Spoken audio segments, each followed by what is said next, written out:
Allahumma sholli wa sallim ala Muhammadin wa alihi wa sahbihi ajma'in. Allahumma sholli wa sallim ala Muhammadin wa alihi wa sahbihi ajma'in. Allahumma hdina tariqal mustaqim tariqam minallahi rabbil alamin tariqam minallahi rabbil alamin. Allahumma sholli wa sallim ala Muhammadin wa alihi wa sahbihi ajma'in. Allahumma hdina tariqal mustaqim tariqam min ruhi Jibril al-amin tariqam min ruhi Jibril al-amin. Allahumma sholli wa sallim ala Muhammadin wa alihi wa sahbihi ajma'in.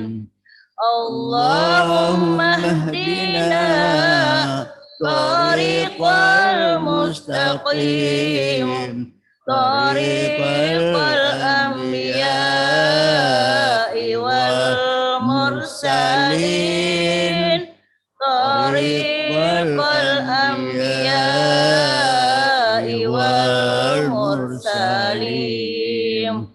Allahumma sholli wa sallim ala Muhammadin wa alihi wa sahbihi ajma'in. Allahumma hdina tariqal mustaqim tariqal syuhada'i wal mujahidin tariqal syuhada'i wal mujahidin. Allahumma sholli wa sallim ala Muhammadin wa alihi wa sahbihi ajma'in. Allahumma hdina tariqal mustaqim tariqal khulafa'i war rasyidin tariqal khulafa'i war rasyidin.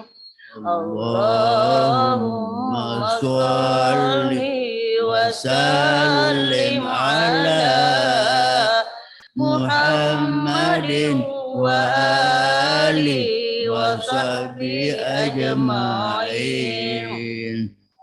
Allahumma hdina tariqal mustaqim tariqal ulama'i wal 'amilin tariqal ulama'i wal 'amilin.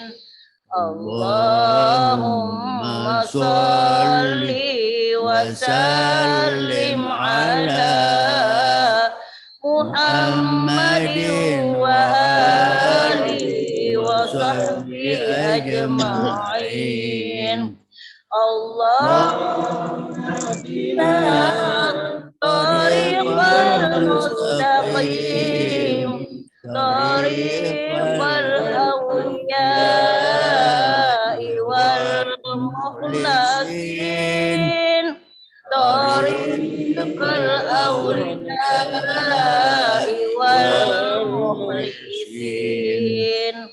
اللهم صل وسلم على محمد وآله وصحبه أجمعين اللهم اهدنا طريق المستقيم طريق السعداء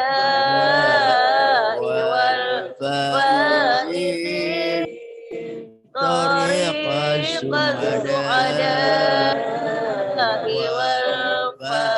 والفائزين اللهم صل وسلم على محمد وآله وصحبه أجمعين اللهم اهدنا طريق المستقيم طريق الأتقياء والصالحين طريق الأتقياء والصالحين اللهم صل وسلم على محمد وآله وصحبه أجمعين اللهم اهدنا طريق المستقيم طريق البدلاء والقانتين طريق البدلاء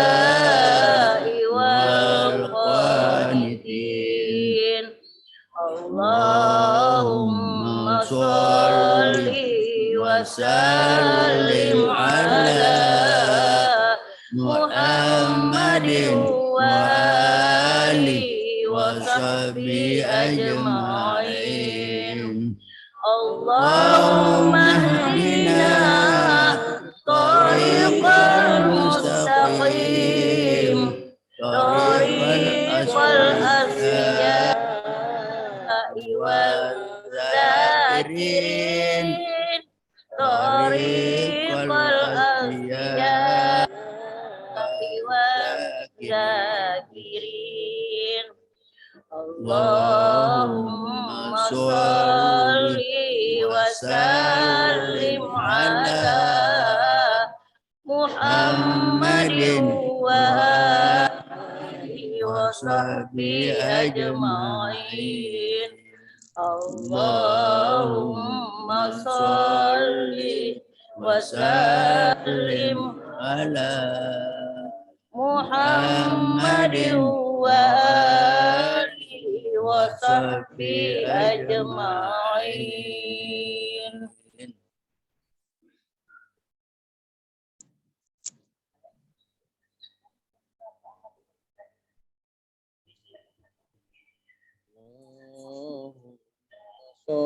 Bismillahirrahmanirrahim. Assalamualaikum warahmatullahi wabarakatuh.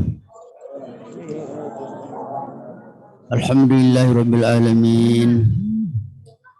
Wa bihi nasta'in ala umurid dunya waddin. Shalatu wassalamu ala asyrafil mursalin Sayyidina Muhammadin wa ala alihi wa sahbihi ajma'in. Amma ba'du fa inna asdaqal hadits kitabullah ta'ala wa khairal hadi hadi Sayyidina Muhammadin sallallahu alaihi wasallam wa syarral umuri muhdatsatuha وكل محدثة بدعة وكل بدعة ضلالة وكل ضلالة في النار. قال المصنف رحمه الله تعالى ونفعنا بعلومه في الدارين آمين. نشأة علم التصوف. يقول الدكتور أحمد الوش قد يتساءل الكثيرون عن السبب في عدم انتشار الدعوات إلى التصوف في صدر الإسلام وعدم ظهور هذه الدعوة إلا بعد عهد الصحابة والتابعين.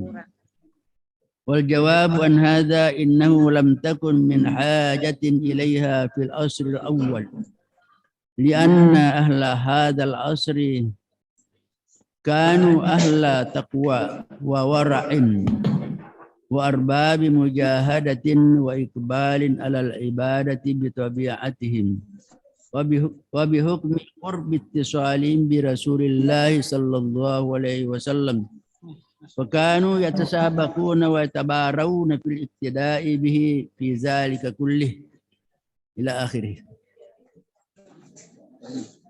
Hadirin hadirat jamaah yang ada di tempat ini, dalam ruangan ini maupun yang ada di rumah masing-masing, alhamdulillah wa syukurillah, kita panjatkan kepada Allah Subhanahu wa taala karena kita masih sempat bersama-sama mengikuti acara kita pada pagi hari ini, dan acara kita ini terakhir sebelum bulan Ramadan.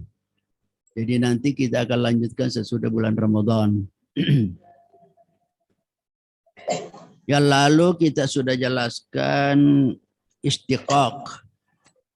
Istiqaq kata tasawuf, akar kata. Yang lalu ada mengatakan dari banyak, dari as-safwa, dari as-safa, dari as-saf, dari as-sufa. Tapi pada dasarnya bahwa meskipun demikian banyak pendapat-pendapat, tapi nama daripada tasawuf sudah terlanjur terkenal. Meskipun tidak dijelaskan dari berbagai pendapat-pendapat daripada akar kata tasawuf. Yang jelas tasawuf itu ialah yang lalu innama naqsidu bihi tazkiyatun nufus. Innama naqsidu bihi tazkiyatun nufus. Bahwa tasawuf itu tujuannya ialah membersihkan jiwa. Wasafail qulub, mensucikan hati, menjernihkan hati. Wa islahil akhlaq, dan memperbaiki akhlak. Jadi yang lalu kalau membuka itu kembali ada halaman 21. Alinea terakhir, halaman 21. Wal wusul ila martabatil ihsan, dan untuk mencapai sampai kepada martabat ihsan. Kita jelaskan yang lalu ihsan. Jadi ada Islam, ada iman, ada ihsan. Islam itu di fikih yang dijelaskan oleh para fuqaha. Sedangkan iman ada akidah. Akidah usuluddin yang dijelaskan oleh para mutakallimin. Kemudian ihsan ialah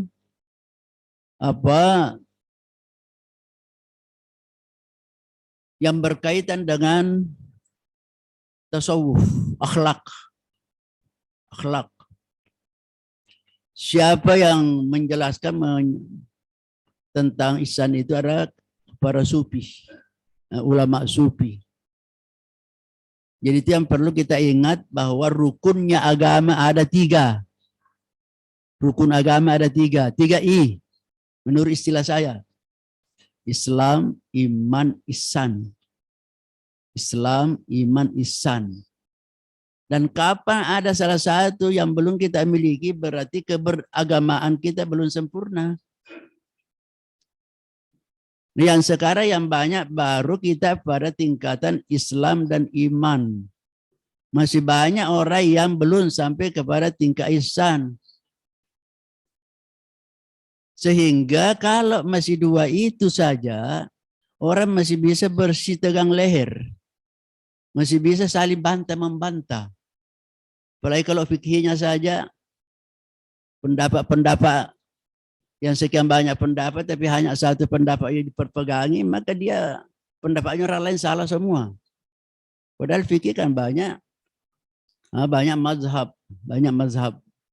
Jadi kalau hanya satu saja atau gurunya saja, yang lain salah semua. Demikian pula akidah. Akidah banyak juga sekte-sektenya. Nah, ihsan ini kalau orang belum sampai belajar tasawuf, di mana prakteknya tasawuf di tarekat. Di tarekat itu tempat prakteknya tasawuf. Seperti dikatakan Syekh Buya Ar-Razi, katanya itu di perguruan-perguruan tinggi di sekolah itu hanya teori. Hanya teori yang kita belajar tasawuf, belajar pendapat-pendapat sakit itu hanya teori karena tidak dipraktekkan. Tempat prakteknya di tarekat. Zikir kan, tarekat tempat prakteknya itu ilmu tasawuf. Al-ihsan, anta'budallaha ka'annaka tarah, fa lam takun tarahu fa innahu yaraka. Itu ihsan. Menyembah Allah seakan-akan melihat Allah. Kalau belum mampu seakan-akan melihat Allah, maka yakinlah bahwa Allah melihat kamu. Kalau kita melihat hadis itu, anta'budallaha karena biasanya kalau dalam suatu ungkapan termasuk hadis, mana yang disebutkan pertama itu yang paling diutamakan dulu. Jadi yang harus diusahakan bagaimana cara kita menyembah kepada Allah seakan-akan melihat itu yang pertama dulu. Diusahakan. Karena itu yang disebut pertama. Jadi makanya itu kita perdalam ihsan ini. Nah, nanti sebentar kalau sulit belum mampu menyembah Allah seakan melihatnya, baru diyakini bahwa Allah melihat kita. Allah melihat kita. Nah, bagaimana caranya? Entah karena kata orang itu kita apa? Ini bertasawuf. Bertasawuf dan bertarekah.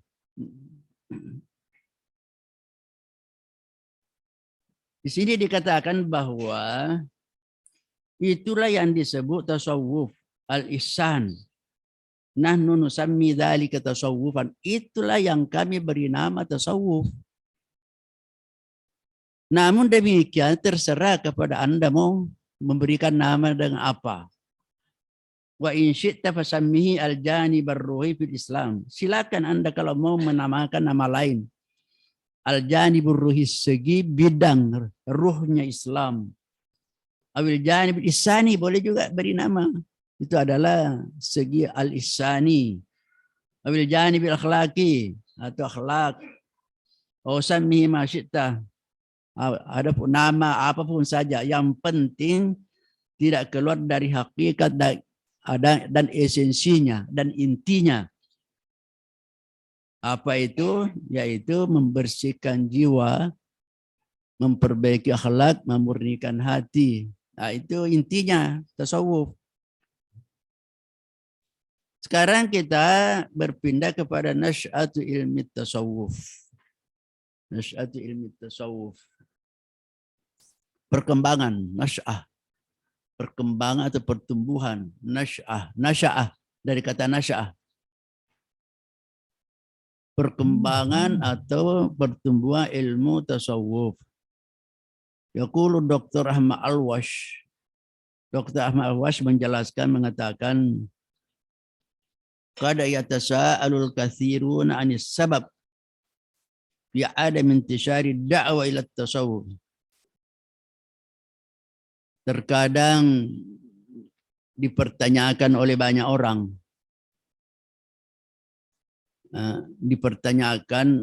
orang. Tentang sebab tidak tersebarnya mendakwakan tasawuf.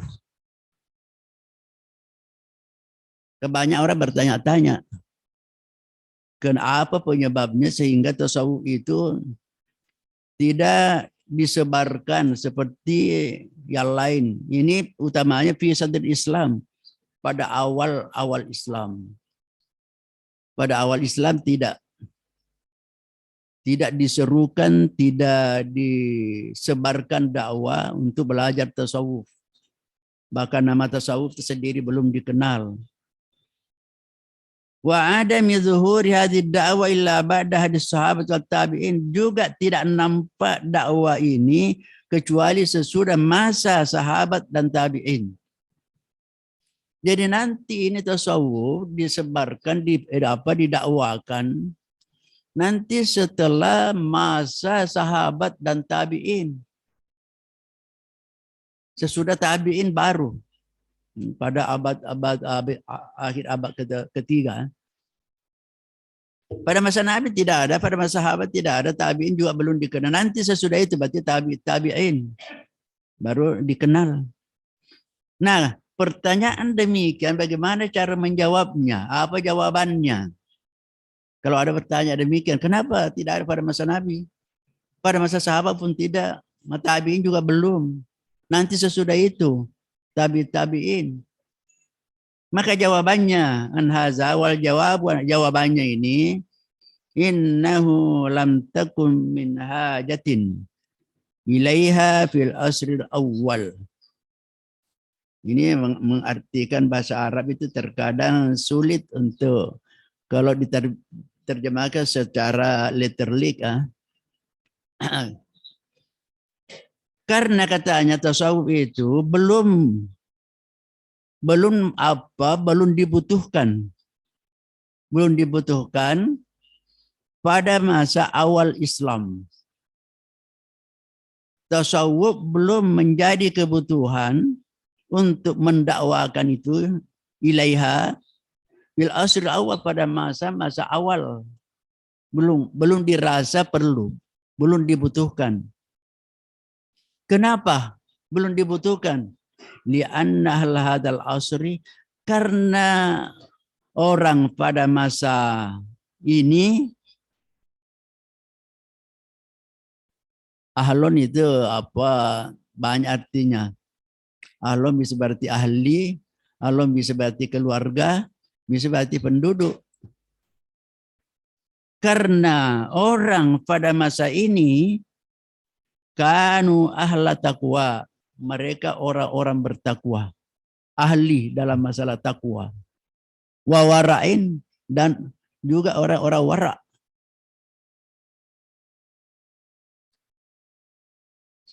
Jadi seperti saya katakan bahwa itu bahasa Arab susah sekali untuk mencocokkan dengan bahasa kita. Takwa itu kan tidak takut. Takut, ada khauf, takut juga. Ada wajil juga takut juga, yahsya juga takut. Itu kita bahasa kita. Padahal dalam bahasa itu tidak demikian. Hanya karena kemiskinan bahasa kita. Kemiskinan bahasa kita, bahasa Indonesia. Takwa itu sebenarnya bukan kurang tepat kalau kita katakan takut. Karena kalau takut itu dalam bahasa kita harus menjauh dari sesuatu yang kita takuti. Kalau takut malah mendekat. Harus kita dekat. Makanya itu yang paling bagus diartikan takwa ialah takwa. Takwa, apa itu takwa? Nanti dijelaskan. Takwa dari kata waqayaqi, wiqaya. Artinya menjaga diri agar tidak melakukan larangan-larangan. Itu menjaga diri. Takwa.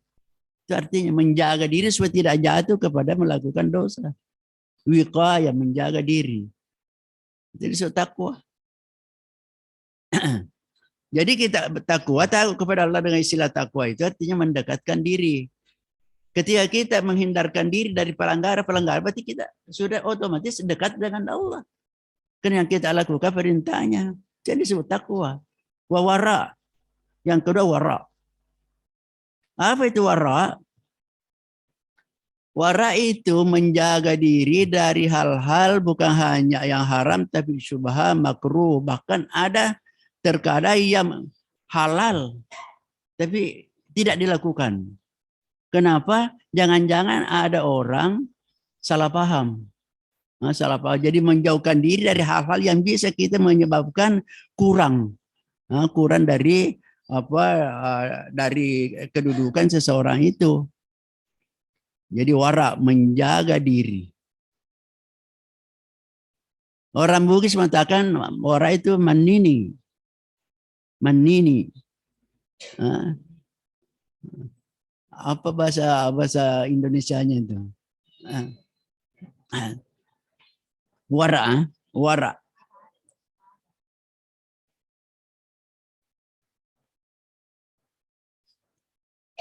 Wa arbab mujahadan, orang-orang yang melakukan mujahadah.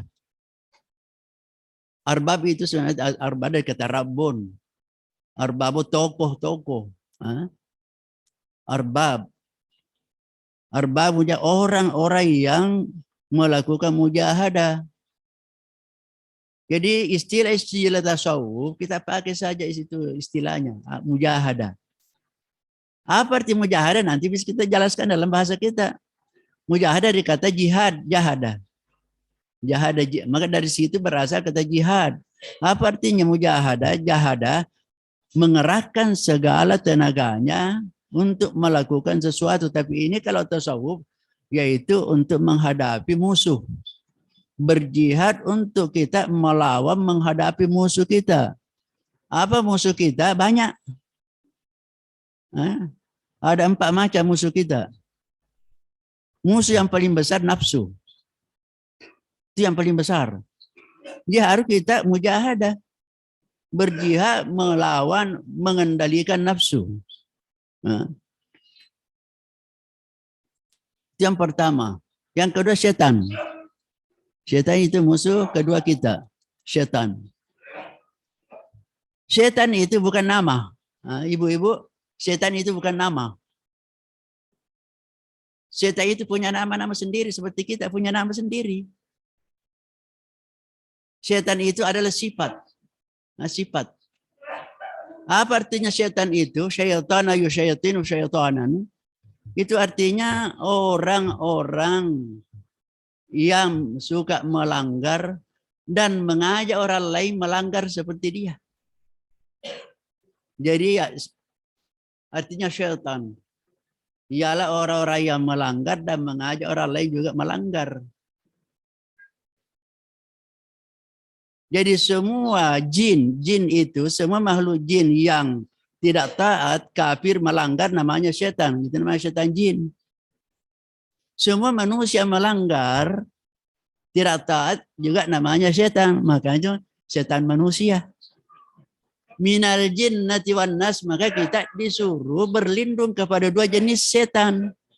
Minal jinnati wan nas. Qul a'udzu birabbin nas. Akhirnya minal jinnati wan nas, kita minta berlindung kepada Allah dari 2 jenis setan, setan jin dan setan manusia. Tetapi pengaruhnya setan manusia lebih besar dibanding pengaruhnya setan jin. Karena setan jin tidak kelihatan. Kalau setan manusia bisa ada di dekat kita. Apalagi kalau kita sendiri menjadi setan. Itu. Ya. Itu musuh kedua kita. Yang ketiga musuh kita yaitu dunia sendiri. Dunia menjadi musuh juga kita. Kalau kita tidak mujahadah, berjihad melawan pengaruh-pengaruh kehidupan dunia. Hujan ya. Tutup pintu masuk hujan mungkin kau. Jadi makhluk itu sendiri, manusia sesama kita manusia juga, apa dunia itu juga menjadi musuh. Menjadi musuh. Yang keempat, makhluk sendiri itu. Sesama kita sendiri. Musuh. Jadi sekalipun makhluk ini tidak menjadi setan, bisa menjadi musuh kita. Menjadi musuh kita. Jadi makanya itu harus kita bahkan ketika kita selalu banyak bergaul dengan mereka, itu bisa kita terpengaruh. bisa kita terpengaruh. Tapi yang paling besar ialah nafsu itu sendiri. Mujahadah. Mujahatun. Tapi sebenarnya nafsu itu tidak bisa dibunuh. Tapi bisa dididik. Tidak bisa dibunuh nafsu, karena kalau dibunuh nafsu mungkin kita lebih dulu mati. Kalau tidak ada nafsu makan, tidak ada nafsu kawin, habis orang. Ya, kalau tidak ada. Jadi mengendalikan nafsu. Tetapi nafsu, jadi kalau kita bicara nafsu yang tidak baik, maka fokusnya ada nafsu amarah. Apalagi kalau di dalam bacaan kita ketemukan bicara nafsu dan hati, berarti yang dimaksud nafsu amarah di situ. Berhadapan nafsu dengan hati, berarti nafsu amarah di situ yang dimaksud. Ini nafsu amarah, ini yang paling banyak pada manusia. Makanya itu perlu dididik, dilatih untuk meningkatkan menjadi nafsu lawwamah, menjadi nafsu mulhamah, menjadi nafsu mutmainnah, menjadi nafsu radiyah, menjadi nafsu mardiyah, menjadi nafsu kamilah. Itu jadi nafsu itulah yang mau dihadapi, berjihad, mujahadah namanya. Jadi pada masa Nabi, pada masa sahabat tidak perlu belajar tasawuf. Kenapa? Karena mereka ahlu mujahadah.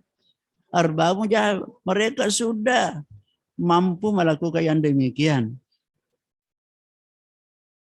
Wa iqbalu al ibadat bi tabiati. Secara naluri mereka, tabiat mereka, dia iqbal. Iqbal itu kalau orang mengarah tujuannya kepada ibadah.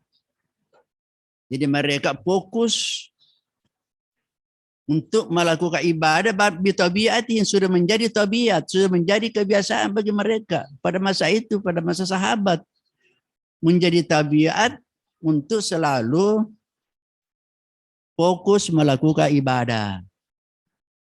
Karena mereka sudah itu, maka tidak perlu ada, belum butuh tasawuf. Karena tasawuf itu untuk menganjurkan itu. Dia tidak perlu dianjurkan lagi. Kenapa? Karena sudah lakukan. Dia sudah lakukan. Dan itulah sebentar dicatat oleh ulama kita. Dia menjadi pelajaran tasawuf. Wa bihukmi qurbit tisali bi Rasulullah juga karena masih dekat hubungannya dengan Rasulullah. Karena masih dekat. Jadi apa diajarkan oleh sahabat tabi'in masih teringat. Kenapa? Karena masih pada abad ketiga. Jadi masih dekat Nabi, maka ajaran-ajarannya juga masih kuat, melekat padanya. Jadi mereka fakanu yatasabaquna wa tabarawna. Mereka saling berlomba. Tasabaq tabara itu sebenarnya hampir sama artinya. Kalau yatabarawun ada arti bertanding. Kalau tasabaka berlomba, siapa yang mau duluan, siapa duluan. Itu. Jadi kita artikan berlomba.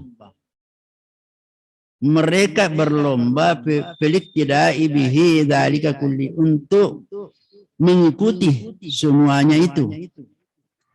Jadi mereka para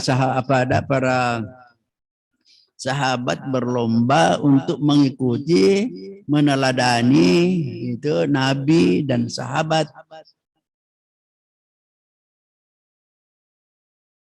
Walam yakun sammata ma yad'u ila talqin ilman. Maka belum ada yang mendorong, yang memanggilnya untuk diberikan ilmu. Talqin itu ditalkinkan, dituntunkan. Ilmu yursyiduhu yang memberikan arahan ila amrin. Pada suatu urusan, hum qaimun bi fi'lam, mereka melakukan secara praktis, secara nyata. Artinya begini ya, mereka belum dibutuhkan ada orang menjadi mursyid, menjadi guru, menyampaikan ilmunya tentang itu. Belum ada semacam dorongan untuk mengadakan seorang yang bisa mentalkinkan ilmu. Seperti kita sekarang kan guru itu namanya yang mentalkinkan. Talkin itu artinya menuntun. Makanya itu ada talkin kalau orang meninggal, talkin al-mayit. Kenapa diajar, dituntun? Bagaimana bisa orang meninggal diajar? Ya kan Nabi mengatakan, utulbil ilma minal mahdi ilal lahdi. Tuntutlah ilmu dari ayunah sampai ke lial lahar. Berarti harus karena disuruh menuntut ilmu, maka harus ada gurunya. Maka itulah gurunya menuntun. Talqin namanya. Talqin, menuntun. Makanya di tarekat ada namanya talqin. Talqin itu menerimakan, membacakan itu wirid atau zikir, itu namanya talqin. Jadi katanya belum perlu, katanya kenapa? Karena mereka qaimun nabi bilang karena mereka sendiri langsung melakukannya itu. Tidak perlu diajarkan. Kenapa? Karena dia sudah lakukan. Mereka sendiri lakukan itu fi'lan, secara praktis, secara nyata. Wa innama masalun fi dzalika, contohnya mereka itu secara keseluruhan kama masalil arabil kuhi, seperti orang Arab yang asli murni. Orang Arab yang murni, artinya Arab asli ya, bukan Arab swasta. Karena sudah ada itu Arab swasta. Ada juga Arab palsu. Ya Arab yang asli itu ya ariful lughatal arabiyyah bitawarus kabiran an kabirin. Mereka tahu bahasa Arab secara diwarisi turun temurun dari generasi ke generasi yang lain. Apa maksudnya? Itu bahasa Arab, orang Arab kan tidak perlu pelajari sama dengan kita. Tidak perlu masuk kursus belajar bahasa Indonesia atau bahasa Bugis, tidak perlu. Begitu lahir anak kita, sudah 1 tahun umurnya atau lebih, sudah bisa bicara. Padahal tidak pernah diajar. Jadi sama dengan itu katanya, tidak perlu mereka diberi pelajaran tasawuf. Kenapa? Karena dia sudah lakukan. Orang Arab tidak perlu belajar bahasa Arab baru bisa bahasa Arab. Sama dengan kita. Tidak perlu masuk di fakultas sastra jurusan bahasa Indonesia, tidak perlu. Ini mungkin tidak. Siapa di sini ya, sarjana sastra bahasa Arab, sastra bahasa Indonesia. Dan kalau kita pelajari sulit sekali kita berbahasa. Makanya itu kalau orang tahu kaedahnya dulu satu bahasa lebih sulit berbahasa. Kenapa takut salah? Nah, karena ada namanya kawaid, ada grammar. Grammar itu kalau orang tahu itu peraturannya dulu sebelumnya susah sekali. Susah sekali. Kenapa? Karena takut salah. Sama dengan orang kalau naik motor, tidak punya SIM, tidak pernah kursus itu, lancar itu jalannya karena biar lampu merah. Tidak tahu tanda-tanda lalu lintas, tidak tahu itu, tidak tahu. Maka dia lebih lancar dibanding dengan orang yang sudah kursus ada. Kenapa? Karena takut ditangkap, takut salah. Ya sama dengan ini bahasa Arab. Yang pernah belajar bahasa Arab itu susah sekali berbahasa Arab. Yang tahu kaedahnya. Kenapa? Takut salah baris, takut salah baca itu. Jadi katanya orang Arab tidak perlu belajar bahasa Arab, hanya ya diwarisi dari generasi ke generasi. Hatta innahu la yukridal sya'r, sampai-sampai orang Arab mampu membuat syair al-bali, syair yang balik, yang fasih, membuat syair bisalik wal fitrah, karena itu adalah menjadi fitrahnya, nalurinya. Sama dengan kita bisa membuat syair. Duna ya'rifa syai'an min qawaidil lughat, tanpa mengetahui sedikit pun dari kaidah bahasa. Wal i'rab, tanpa mengetahui kaidah bahasa dan i'rab. Sampai biasa kita dengar orang Arab itu dalam berbahasa yang menurut mestinya dalam i'rab itu mesti kalau ada huruf jar mesti dijar di belakangnya. Tapi terkadang mereka tidak. Ada min malah dirapat di belakangnya. Karena sudah terbiasa sama dengan kita sebenarnya. Sama dengan kita. Kalau apa yang kita bicarakan itu, yang kita katakan itu terkadang menurut kaidah bahasa itu salah. Tapi bahasa karena tujuannya bahasa at-tafahum, yaitu saling pengertian. Kalau sudah ngerti, meskipun salah tata bahasanya, kalau sudah ngerti apa itu sudah selesai. Sudah selesai.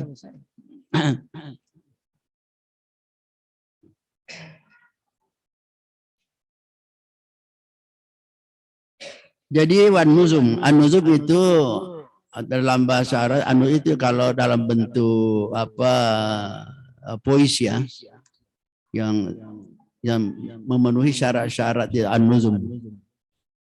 Karena ada an-nuzum, an-nazam, ada an-nasr. Kalau an-nasr itu prosa. Prosa itu artinya bahasa bebas tanpa terikat oleh aturan-aturan syair. Jadi manzumah namanya kalau itu an-nazam. Jadi ada syair itu manzumah namanya. Berbentuk puisi. Wal qarid, al-qarid ini cara membuat syair. Al-qarid. Kalau di dalam ilmu namanya ilmu al-arud. Ilmu al-arud ilmu yang memberi cara kita bagaimana cara membuat syair. Famithlu hadza, seperti ini katanya, la yalzamu ayyata'allam, tidak mesti belajar nahwu. Wa durusil balaga, juga tidak penting belajar balaga. Kenapa? Karena orang Arab asli.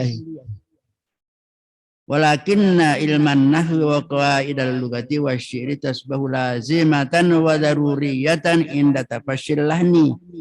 Jadi tetapi ilmu nahwu itu gramatika, ilmu nahwu wa qawaidil lugah, kaidah bahasa, wa syi'ri dengan syair menjadi tasbahu lazimatan, menjadi perlu, lazim, wajib, wa daruriyah, dianggap sangat penting, darurat, inda tafashil lahni, ketika terjadi kesalahan-kesalahan.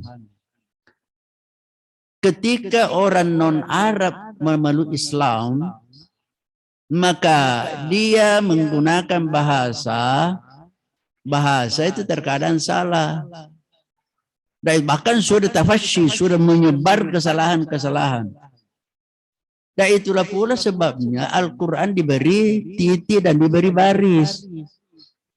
Sebelumnya tidak ada. Pada masa Nabi, pada masa sahabat,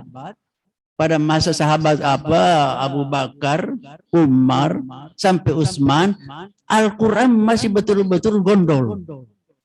Bukan hanya baris yang tidak ada, titiknya saja tidak ada. Coba bayangkan kalau sekarang tidak ada, masih asli tulisannya itu, bagaimana kita bisa baca?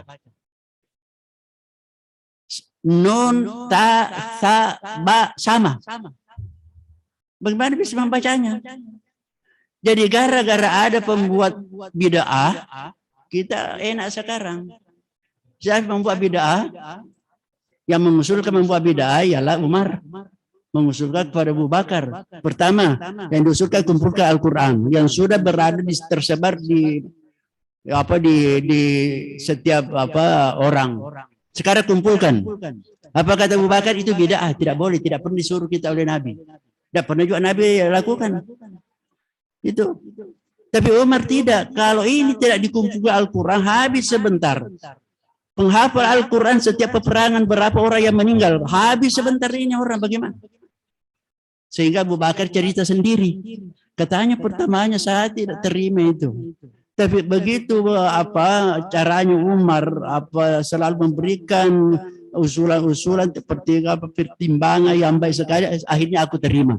Jadi Abu Bakar pertama menerima itu bid'ah. Tetapi yang sudah dikumpulkan itu dionggok dari beberapa sarana, ada dari kulit binatang, ada dari kulit kayu, ada daun-daun kayu, ada daun kurma, pelapa kurma. Coba bayangkan kalau diikat itu semua dikumpul, mungkin tidak muat ini ruangan. Seandainya tidak dibakar itu sayangnya, karena itu asli, yang itu dibakar. Nah, dibakar. Nanti setelah Utsman, pada masa Utsman, baru ditulis, dipindahkan tulisannya kepada bentuk kertas. Yang tadi itu. Ya, yang tadi itu. Itu pun Zaid bin Sabit yang ditugaskan menjadi ketua panitia juga demikian. Sama juga pada waktu disuruh mengumpulkan itu pada masa Umar itu. Zaid sebagai ulama muda yang sangat cerdas itu. Dia bilang waktu disuruh atau kumpulkan tadi Al-Quran, katanya seandainya aku disuruh memindahkan satu gunung, saya lebih mudah itu memindahkan gunung daripada mengumpulkan ini Al-Quran. Periode kedua disuruh menyalin kembali itu Al-Quran, kumpulkan semua pada masa Utsman. Karena ini kan masih onggokan itu. Maka pada masa Utsman disuruh tulis, salin kembali pada bentuk kertas. Itu juga masih keberatan. Zaid bin Sabit itu masih dikatakan bahwa itu bid'ah. Jadi nanti pada masa sesudah pemerintahan Ali radhiyallahu anhu itu baru dikumpul baru diberi tanda baca. Itu seorang ulama Abul Aswad Ad-Du'ali itu yang pertama menciptakan tanda baca. Ada U, ada I, ada mati, ada sukun. Itu yang pertama menciptakan. Tapi itu belum sempurna. Kenapa tidak sempurnanya? Karena kalau dhamma U, maka titik diletakkan di depannya huruf. Kalau A, fathah di atasnya. Kalau I di bawahnya. Tapi bagaimana kalau ketemu dengan sa, umpamanya. Sa dikasih lagi titik menjadi 4. Masih membingungkan. Maka muridnya Ahmad Al-Farahidi itu yang melanjutkan, mencoba membuat tanda baca kalau waw kecil itu ada waw kecil di atasnya huruf. Tapi sudah tidak berbentuk waw sekarang. Itu dhammah. Kalau fathah, alif kecil dimiringkan. Kalau kasrah di bawah. Kalau sukun mati, kepalanya hak, itu hak kan begini. Hak dipotong kepalanya, itu aslinya. Tapi karena sekarang orang menulisnya cepat, kasih bundar saja. Itu kepalanya hak itu. Sukun. Bagaimana kalau masadu tasdid? Kepalanya sin. 3. Dibuang badannya, sin. Itulah perkembangannya. Coba bayangkan kalau tidak ada pembuat bid'ah itu, kita tidak bisa baca Quran. Itu bid'ah, semua itu bid'ah. Kenapa Nabi tidak pernah perintahkan? Tidak pernah suruh Nabi buat ini tanda baca, tidak pernah. Tidak pernah juga dilakukan. Bid'ah semua. Yang paling banyak bid'ah diperbuat sekarang oleh para mubalik. Kalau hari Jumat semuanya bid'ah diperbuat. Apa itu? Baca khutbah. Kalau baca khutbah bahasa Indonesia, Nabi tidak pernah. Sahabat tidak pernah juga suruh. Bid'ah besar semua itu. Makanya itu kita ini ada bid'ah hasanah. Ada bid'ah dhalalah. Hanya kelompok mereka semuanya itu bid'ah semua. Bid'ah dhalalah semua. Tidak ada bid'ah hasanah. Banyak sekali bid'ah hasanah. Ini tidak ada pada masa Nabi kalau memberikan pengajian. Tidak ada. Dia mengatakan itu urusan dunia. Bukan urusan dunia sekarang. Saya kan mengajar urusan akhirat ini. Saya pakai ini, Nabi tidak pernah. Bid'ah semua. Yang paling lucu, ada yang mengatakan itu tasbih. Bukan tasbih, sebenarnya subhah. Tasbih itu salah kita penggunaan. Tasbih itu subhanallah. Kalau di negeri Arab umpamanya mengatakan saya mau beli tasbih, orang Arab bingung. Tidak ada tasbih dijual, tidak ada pakai tasbih. Kenapa? Karena buatan Cina. Tapi HP-mu buatan siapa? Jam tanganmu buatan siapa? Motormu buatan siapa? Mobilmu buatan siapa? Itu. Jadi dialah sebenarnya pembuat bid'ah. Dialah yang pembuat bid'ah, akan membeda-bedakan yang tidak bid'ah. Nah, itu salahnya. Jadi di sini karena sudah banyak terjadi kesalahan dari orang non-Arab memeluk Islam, maka perlu membuat kaedah. Membuat kaedah bahasa Arab. Kalau begini harus berbunyi u. Maka dibuatlah fiil, isim, mubtada, khabar. Itu.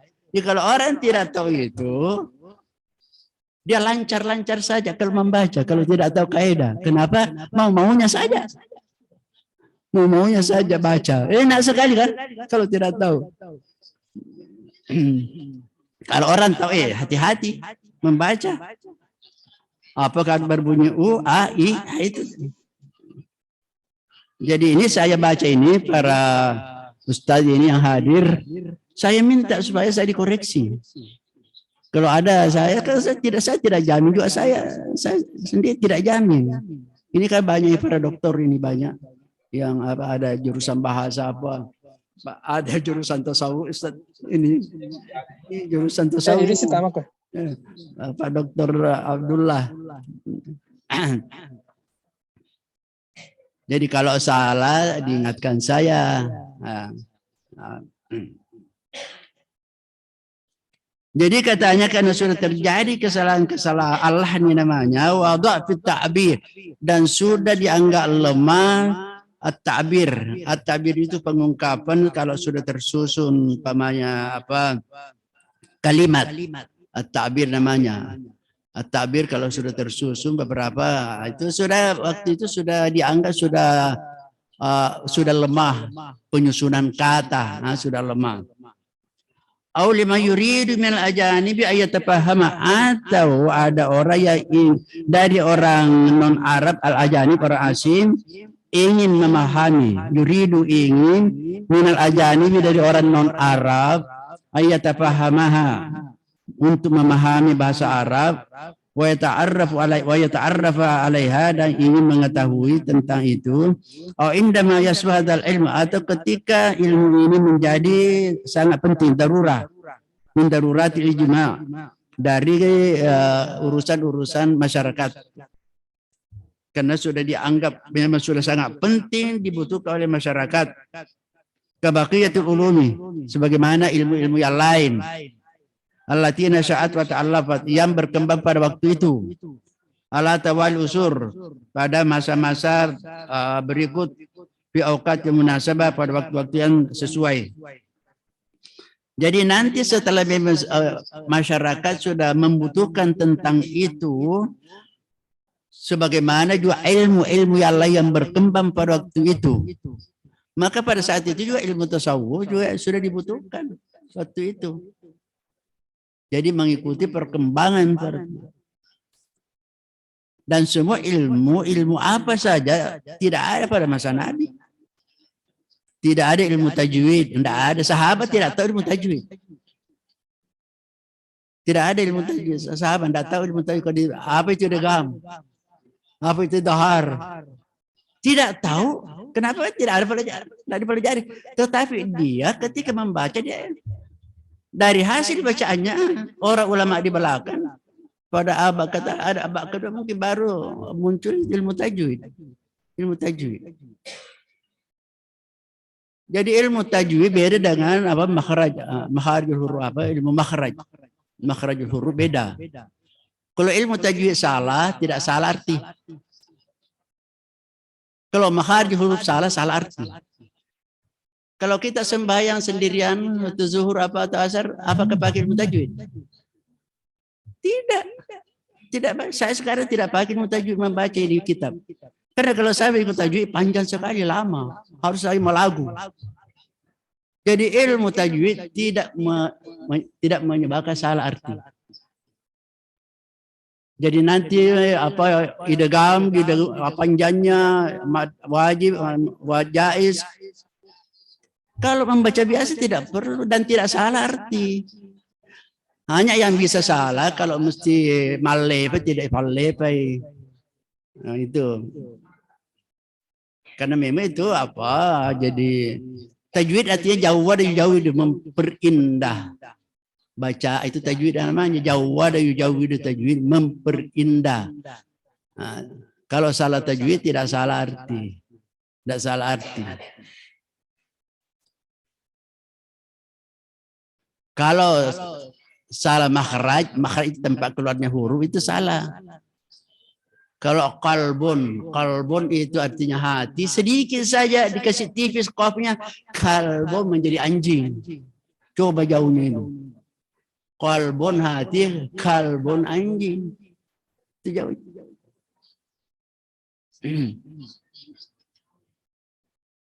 Coba bayangkan kalau apa barisnya juga. Kalau salah baris bisa salah. Zikron artinya zikron, zikir. Kalau zakarun, yang tahu bahasa Arab pasti tahu. Zakarun. Makanya ada katanya terjadi seorang santri disuruh baca oleh gurunya. Suatu apa jumlah dia mengatakan di situ zikru syekhi tawilun. Zikirnya syekh guru ini panjang, tapi dia salah baca. Zakaru syekhi tawilun. Itu sedikit saja.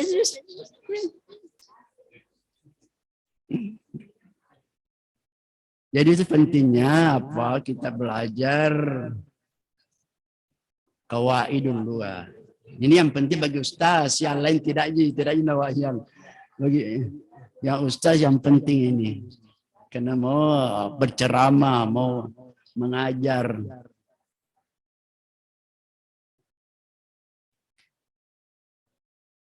Jadi pas sahabat wa tabi'una wa illam yatasammu bismil mutasawwifin kanu sufiyin fi'lan wa illam yakunu kadzalika isman. Para sahabat dan tabi'in meskipun mereka tidak diberi nama mutasawwif, tapi mereka adalah sufi fi'lan secara praktis.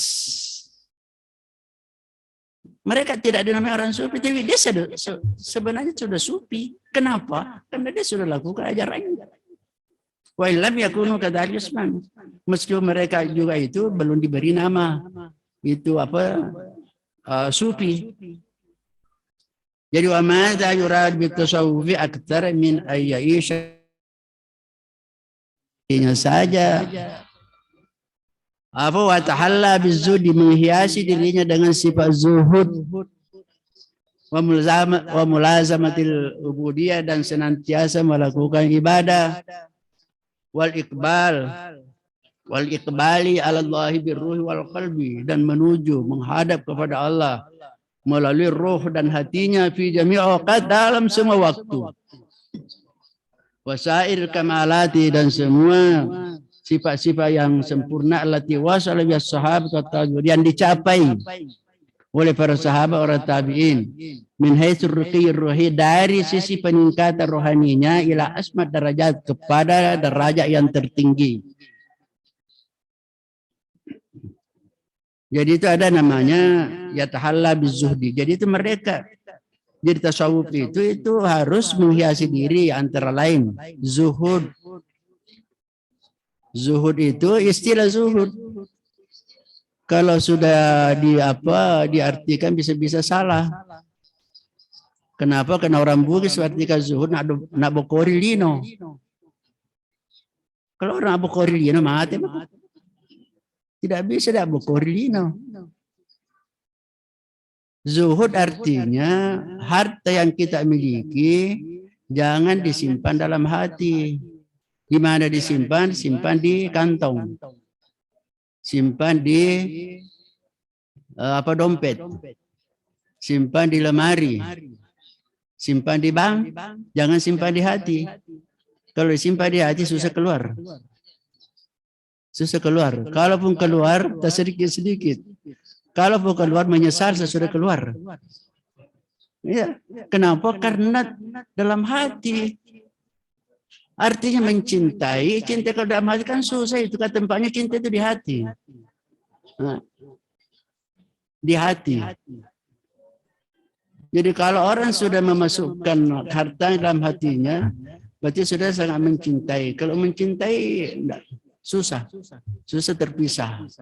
Jadi disebut zuhud. Jadi ada orang kaya raya tapi zuhud. Kalau orang miskin zuhud, apa yang mau dizuhudi? Memang tidak punya. Jadi zuhud itu sebenarnya orang yang berpunya. Zuhud. Artinya dia tidak diperbudak oleh dunia. Dunia adalah alat. Bukan dia yang diperalat. Wa mulazamati ubudiyah, senantiasa mulazamah, yang disebut mulazamah itu apa? Kalau lazamah ya lazimu, kalau orang ada sahabatnya tidak pernah berpisah. Kita katakan apa?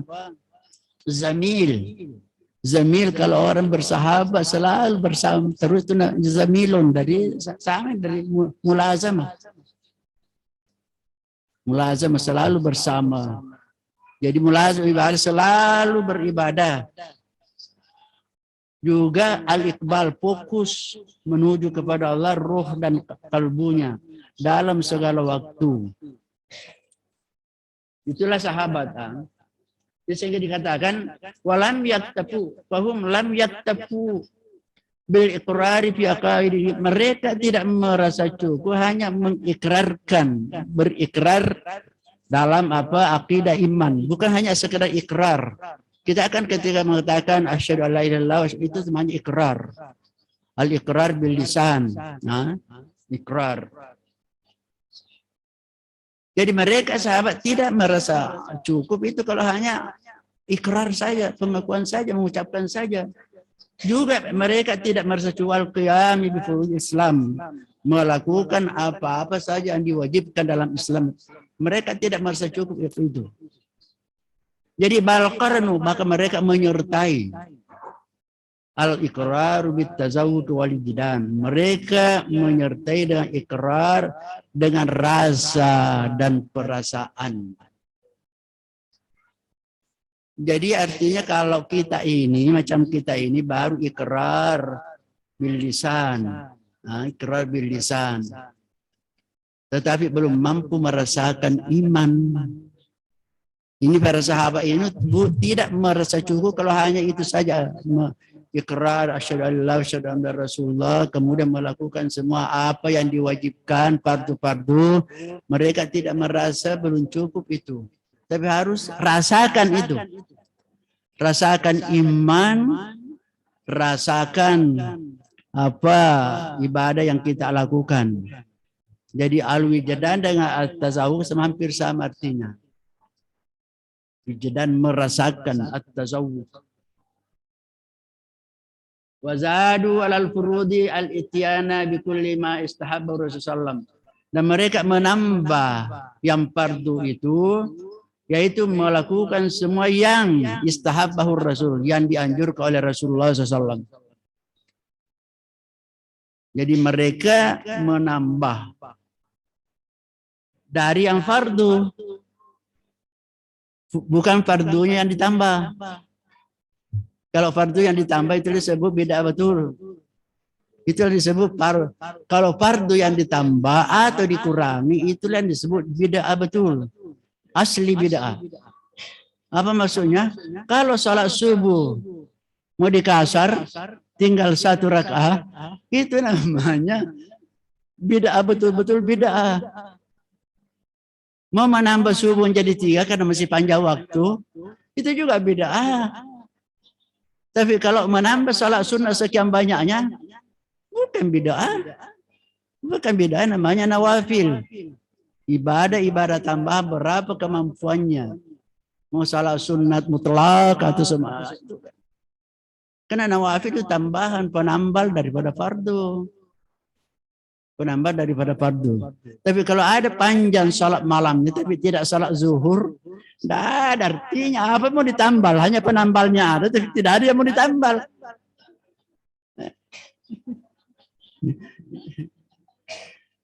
Panjang banyaknya salah-salah sunnahnya itu tidak salah fardunya bolong-bolong. Tidak ada gunanya, tidak ada gunanya.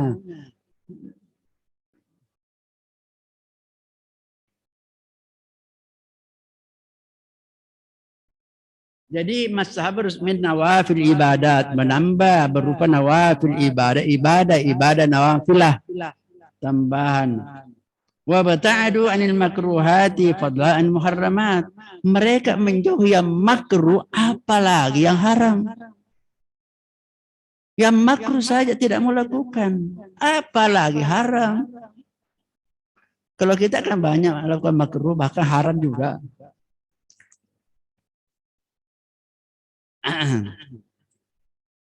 Jadi makruh-makruh itu ada cacat-cacatnya terhadap, artinya bukan sesuatu yang membatalkan sesuatu, tapi itu yang makruh itu saya biasa contohkan begini.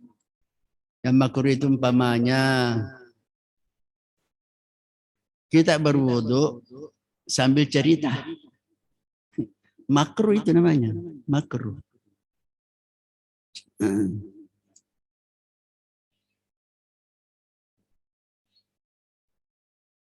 Hatta stanarat basairahum. Sampai mereka ini para sahabat, para tabi'in yang demikian tadi sifatnya, istanarat basairuhum. Menjadi terang pandangan mata hatinya. Basair itu jamak dari basirah. Jadi basirah artinya pandangan mata hati, beda dengan basar.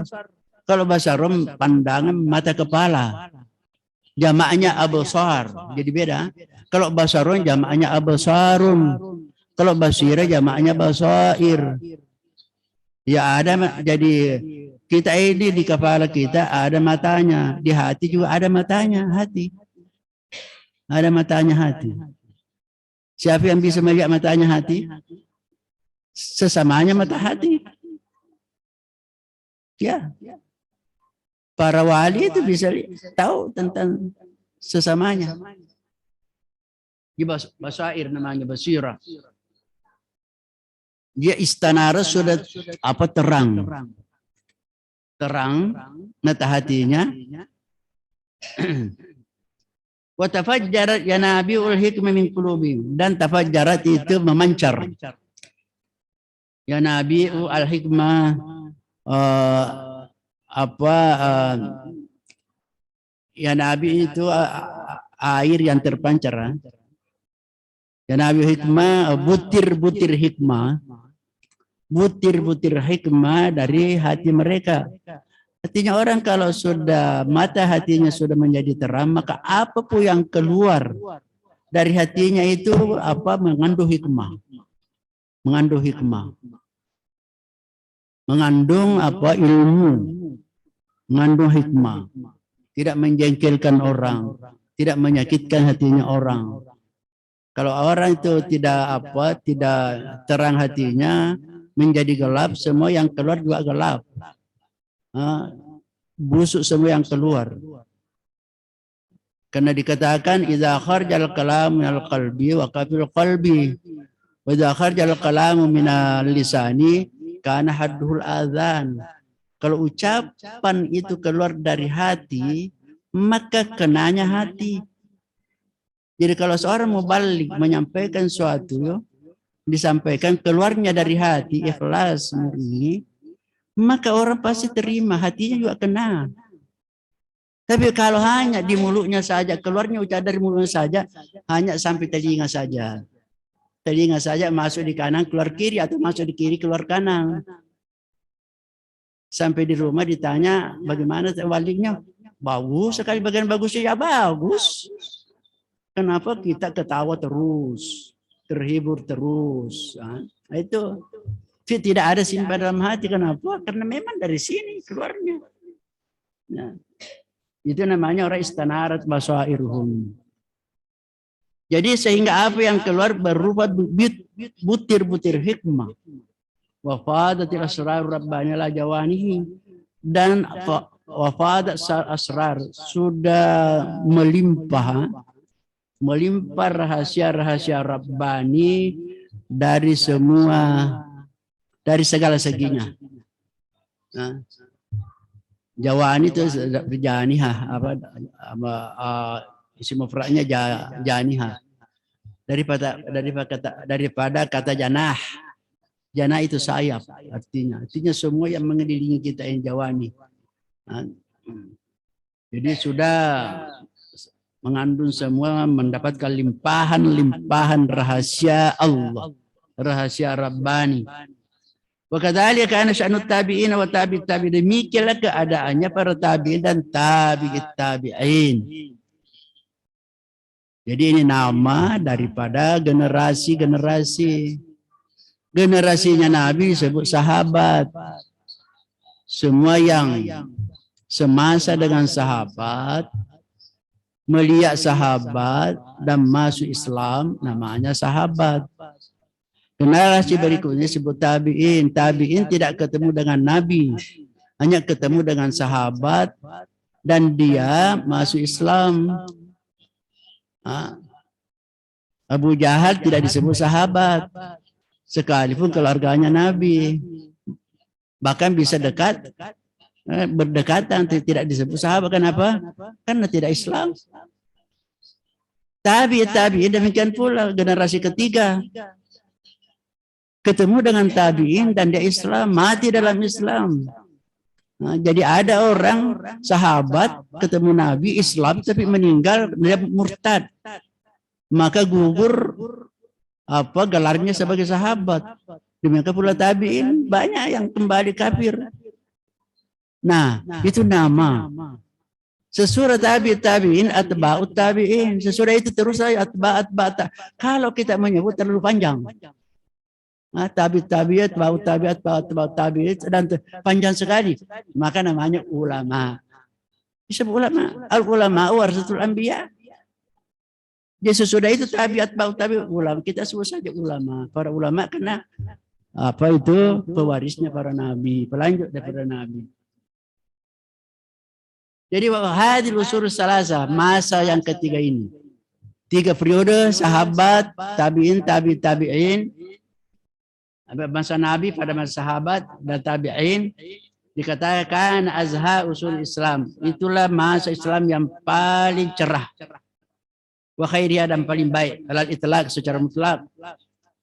Wa qad jaa Rasulullah SAW disebutkan dari Nabi yaitu sabdanya khairul quruni qarni haza walladzi yalihi walladzi yalihi. Masa abad yang paling baik kata Nabi karni masa saya ini. Masa saya ini.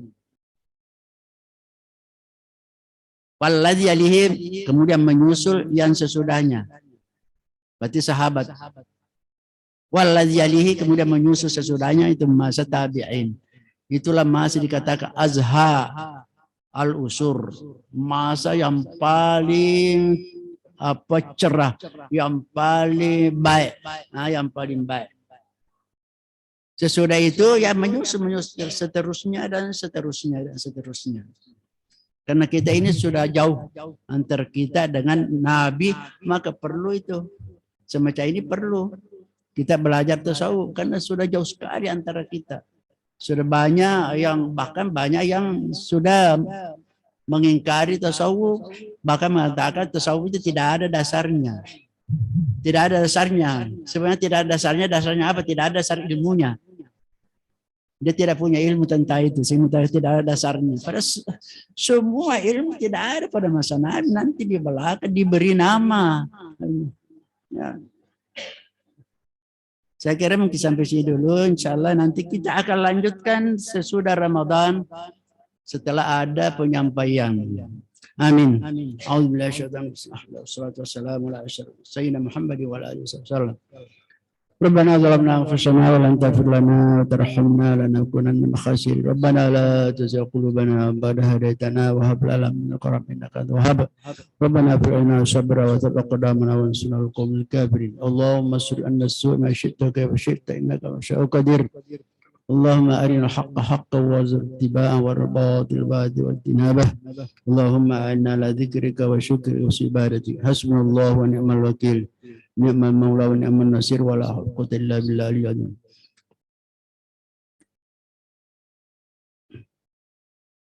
ربنا هب لنا من أزواجنا وذرياتنا قرة أعين واجعلنا للمتقين إماما ربنا آتنا في الدنيا حسنة وفي الآخرة حسنة وقنا عذاب النار صلى الله على سيدنا محمد النبي الأمي وعلى آله وصحبه وسلم سبحان ربك رب العزة عما يصفون وسلام على المرسلين والحمد لله رب العالمين الفاتحة